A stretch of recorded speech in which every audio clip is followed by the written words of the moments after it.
सभी साथियों को मेरा नमस्कार और हमारे YouTube चैनल में सभी का हार्दिक स्वागत है। साथियों, आज की इस वीडियो के माध्यम से हम आपको बताने वाले हैं ग्रेड्स ऑफ कंक्रीट कि जो कंक्रीट की ग्रेड्स होती है वो क्या होती है, उनको किन किन ग्रेड्स में हमने डिवाइड कर रखा है और जो कंप्रेसिव स्ट्रेंथ है वो क्या होती है, कैरेक्टरिस्टिक्स कंप्रेसिव स्ट्रेंथ क्या होती है, ठीक है, और कौन सी ग्रेड को किस ग्रुप में रखा जाता है, उसकी यूनिट्स क्या हैं, ये सारी बातें आज हम इस वीडियो में सीखेंगे। तो चलिए स्टार्ट करते हैं वीडियो। सबसे पहले जानते हैं ग्रेड्स ऑफ कंक्रीट क्या होता है। तो यहाँ पर हमने कुछ उसकी डेफिनेशन लिखी है। Grades of concrete is defined as the minimum strength of concrete must process after 28 days of construction with proper quality control. अब ये इसका मतलब समझिए कि प्रॉपर क्वालिटी कंट्रोल के साथ जो हम कंक्रीट का निर्माण करते हैं उस कंक्रीट को 28 दिन के बाद जो मिनिमम स्ट्रेंथ आती है उसी को हम ग्रेड्स ऑफ कंक्रीट कहते हैं। जो मिनिमम स्ट्रेंथ आती है उसके अकॉर्डिंग हम जो है वो ग्रेड्स ऑफ कंक्रीट को निर्धारित करते हैं।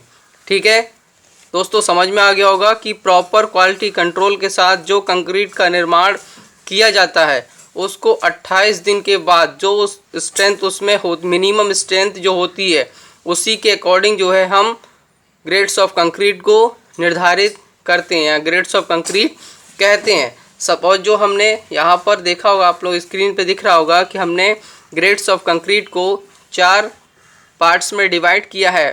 पहला है ग्रेड्स, दूसरा है ग्रुप, तीसरा है कैरेक्टरिस्टिक्स कंप्रेसिव स्ट्रेंथ और चौथा है रेशियो।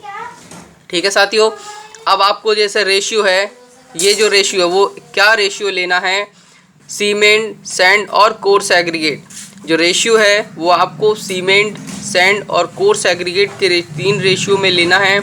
अगर आप जो भी आरसीसी है, अगर आप प्रबलित कंक्रीट अगर आप बना रहे हैं तो सैंड की जगह आप फाइन एग्रीगेट ले सकते हैं। ठीक है, फिर जो रेशियो हो जाएगा cement, fine aggregate plus coarse aggregate, और जो इसको मिलाने के लिए हमें पानी की आवश्यकता होती है और हम जो है वाटर भी मिलाते हैं। तो लेकिन फ़िलहाल जो रेशियो है वो जब कंक्रीट हम डिनोट करते हैं तो उसमें ये जो रेशियो है वो ये रेशियो ही लिया जाता है। पानी को जो है हम बाद में मिलाते हैं। ठीक है, तो हम स्टार्ट करते हैं ग्रेड्स। देखिए हम जो है हमने जो ग्रेड्स मिनिमम जो ग्रेड्स होती है वो हम M5 जो है ग्रेड्स मिनिमम ग्रेड्स है। उसके बाद धीरे धीरे टेक्नोलॉजी, कंक्रीट टेक्नोलॉजी के माध्यम से हमने उसको मॉडिफाई किया है और धीरे धीरे हम जो है M80 तक की कंक्रीट हम बना चुके हैं। अब कि जो है M5 से लेके M80 तक की जो हमारे पास ग्रेड्स हैं उसको किस किस ग्रुप में रखा गया है। देखिए M5 और M7.5 को हम लीन कंक्रीट में रखते हैं। लीन कंक्रीट का मतलब होता है कि ये जो है कमज़ोर कंक्रीट होती है, बहुत ही मतलब कमज़ोर होती है। अब जैसे ही हम M10 से M20 तक जाते हैं, M10, M15, M20, ये जो है वो ऑर्डिनरी कंक्रीट कहलाती है। ऑर्डिनरी कंक्रीट का मतलब होता है सामान्य कंक्रीट जो कि नॉर्मल कार्यों के लिए हम यूज़ कर सकते हैं। उसके बाद जो है M25, M30, M35, M40, M45, M50 और M55 तक की जो कंक्रीट होती है, M20 से M55 तक की जो कंक्रीट होती है उसको स्टैंडर्ड कंक्रीट के ग्रुप में रखा गया है। ठीक है, उसके बाद जो हम आता है M60, M70 और M80। M60 से M80 तक की जो कंक्रीट है उसको हाई स्ट्रेंथ कंक्रीट के ग्रुप में रखा गया है। देखिए जो दोस्तों ग्रुप डिवाइड करना बहुत ही ज़रूरी होता है, क्योंकि कौन सी ग्रेड की कंक्रीट जो है वो किस ग्रेड के लिए बनानी चाहिए तो वो हम यहाँ से स्पेसिफाइड हो जाएगा कि अगर आपको हाई स्ट्रेंथ कंक्रीट या यूज़ करना है तो आप जो है M60 से M85 तक की कोई भी ग्रेड्स ले सकते हैं अकॉर्डिंग टू कंस्ट्रक्शन, कि आप कंस्ट्रक्शन किस हिसाब से बना रहे हो, उस पर कितना लोड आ रहा है, ठीक है, कितना कंप्रेसिव लोड आ रहा है, तो उसके हिसाब से जो है यहाँ से ग्रुप से डिसाइड कर लोगे। उसके बाद कैरेक्टरिस्टिक्स कंप्रेसिव स्ट्रेंथ। दोस्तों मैं एक बात आपको बता दूं कि जो है कैरेक्टरिस्टिक्स कंप्रेसिव स्ट्रेंथ क्या होती है, अभी हमने सीधा सीधा डायरेक्ट लिख दिया है। अब जो हमारी नेक्स्ट वीडियो होगी उसमें हम कैरेक्टरिस्टिक कंप्रेसिव स्ट्रेंथ के बारे में बताएंगे। तो जैसा कि आपको M5 जो है उसकी कैरेक्टरिस्टिक कंप्रेसिव स्ट्रेंथ जो है वो 5 है, M5 की 7.5 है। ऐसे ही जो है M50 की जो है वो जो है कंप्रेसिव स्ट्रेंथ जो है वो 50 है। दोस्तों ये जो हमने यहाँ जो M लिख दिया है ये आप यहाँ M ना बोलकर सीधा सीधा यहाँ हम काट देते हैं, क्योंकि हमने M यहाँ पर भी लिख रखा है। तो आप सीधा सीधा बोल सकते हैं कि M50 की जो कंप्रेसिव कैरेक्टरिस्टिक कंप्रेसिव स्ट्रेंथ होती है वो कितनी होगी, वो 50 होगी। 60 की 60 होगी। M70 की जो ग्रेड्स है उसकी कंप्रेसिव स्ट्रेंथ 70 होगी और M80 की 80 होगी। इनका जो रेशियो है, जैसे M जो 5 है, M जो ग्रेड्स है हमारी M5, उसका जो रेशियो होता है 1:5:10, मतलब होता है 1 भाग सीमेंट, 5 भाग सैंड और 10 भाग उसका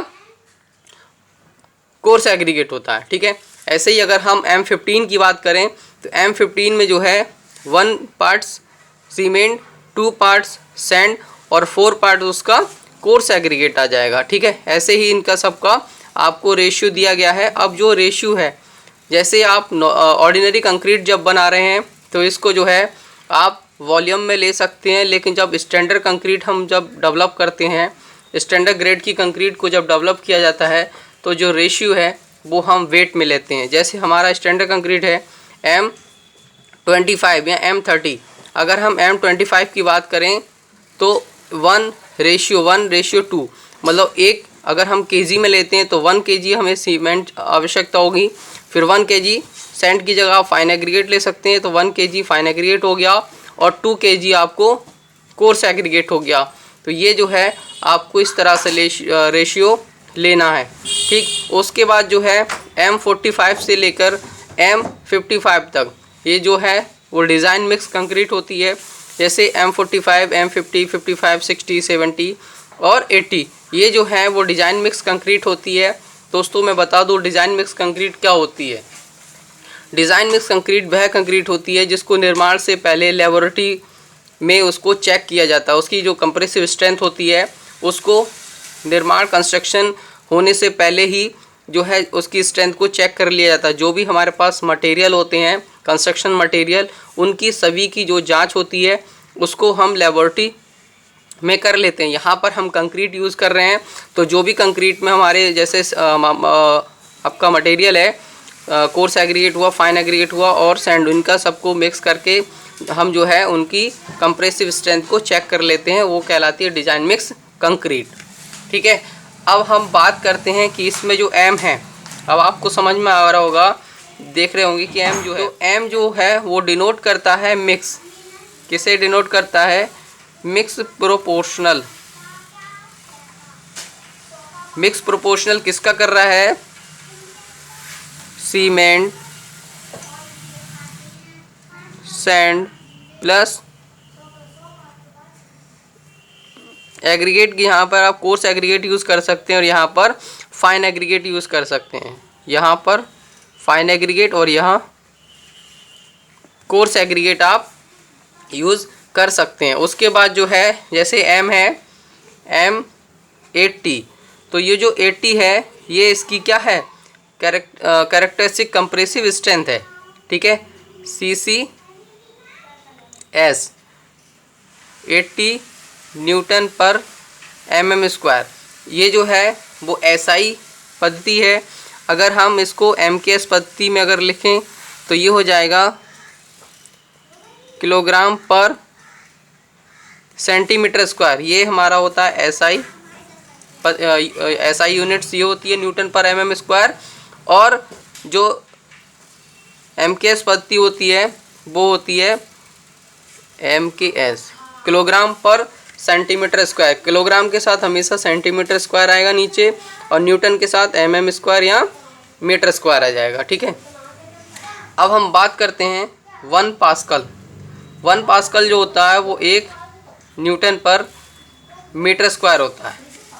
ठीक है, अगर आपको कहीं पर 1 पास्कल लिख रहा हो, जो कंप्रेसिव स्ट्रेंथ होती है, अगर उसकी यूनिट जो है 1 पास्कल लिखे तो उसका मतलब होता है 1 न्यूटन पर मीटर स्क्वायर। अगर कहीं पर 1 MPa मतलब 1 मेगा पास्कल अगर लिखा है तो उसका मतलब होता है न्यूटन पर mm स्क्वायर। ठीक है, 1 MPa का मतलब होता है न्यूटन पर mm स्क्वायर। ठीक है, तो ये जो है आपको यूनिट्स बहुत ही ध्यान में रखना है कि कब क्या हमें यूनिट्स लेनी है। ठीक है दोस्तों, अब हम बात करते हैं कि अब जो 80 है इसको कितने दिन बाद हम टेस्ट करते हैं। तो जो है 28 डेज़ बाद हम क्या करेंगे दोस्तों, 28 दिन बाद 28 डेज़ बाद इसकी क्यूरिंग करते हैं। 28 दिन तक इसकी क्यूरिंग की जाती है और उसके बाद इसकी जो है हम कंप्रेसिव टेस्टिंग मशीन से इसका टेस्ट किया जाता है और फिर हम चेक करते हैं कि उसकी जो स्ट्रेंथ आई है वो कितनी आई है। ठीक है, तो हमेशा जो कंप्रेसिव स्ट्रेंथ जो आएगी वो 28 दिन के बाद उसकी जो क्यूब है, इसका जो क्यूब बनता है साथियों, एक हम क्यूब बनाते हैं, एक क्यूब, और ये 15 सेंटीमीटर का क्यूब होता है। कितने सेंटीमीटर का क्यूब होगा, ये होगा 15 सेंटीमीटर का। ठीक है, 15 सेंटीमीटर का क्यूब बनाते हैं और इस क्यूब को 28 दिन तक हम जैसे अब एक प्रोसेस बता दें, जैसे हमने M20 ग्रेड की कोई कंक्रीट ग्रेड्स ली, M20 ग्रेड लिया, उसका रेशियो क्या होता है 1 रेशियो 1.5 रेशियो 3, ये उसका रेशियो हो गया। हमने तीनों को मिक्स करके क्या बनाई, हमने तीनों को मिक्स करके कंक्रीट बनाई और उस कंक्रीट का हमने क्या बनाया, अब उस कंक्रीट का हमने क्यूब बनाया। अब इस क्यूब का हम जो है 28 दिन के बाद इस क्यूब को हम क्यूब को क्या करते हैं कि इसको 28 दिन तक पानी की तराई करते हैं या पानी में डुबो देते हैं और प्रत्येक सप्ताह में इसका पानी चेंज करते रहते हैं। ठीक है, उसके बाद 28 दिन बाद हम इसको निकालते हैं, फिर उस साइडों को पोंछ लेते हैं। उसके बाद इसको टेस्ट किया जाता है। Compressive testing machine, compressive testing machine होती है और उससे जो भी हमारी स्ट्रेंथ आती है वो कहलाती है इसकी कंप्रेसिव स्ट्रेंथ। तो ये प्रोसेस थी ग्रेड्स ऑफ कंक्रीट की। तो मुझे उम्मीद है कि साथियों ग्रेड्स ऑफ कंक्रीट इस वीडियो के माध्यम से आपको अच्छे से समझ में आ गया होगा। अगली जो हमारी वीडियो है हम उसमें बताएंगे कैरेक्टरिस्टिक्स कंप्रेसिव स्ट्रेंथ क्या होती है। तो देखते रहिए हमारे यूट्यूब चैनल को और लेते रहिए ऐसी ही बेहतर जानकारी। थैंक यू, धन्यवाद।